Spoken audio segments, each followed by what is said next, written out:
بسم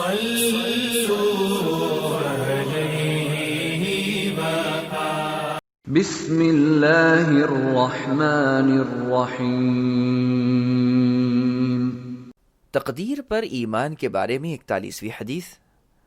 ابو الدرداء رضی اللہ عنہ سے روایت ہے، وہ نبی صلی اللہ علیہ وسلم سے بیان کرتے ہیں، آپ نے فرمایا اللہ تعالیٰ نے جب آدم علیہ السلام کو پیدا فرمایا تو ان کے دائیں کندھے پر ضرب لگا کر، یعنی ایک مار مار کر، سفید نورانی اولاد کو نکالا، گویا کہ وہ چوٹیوں کی طرح تھیں، اور ان کے بائیں کندھے پر ضرب لگا کر سیاہ یعنی کالے رنگ کی اولاد کو نکالا، گویا وہ کوئلہ تھی۔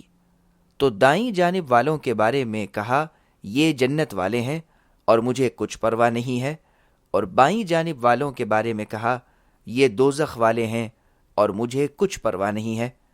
اس حدیث کو امام احمد نے اپنی مسند میں روایت کیا ہے۔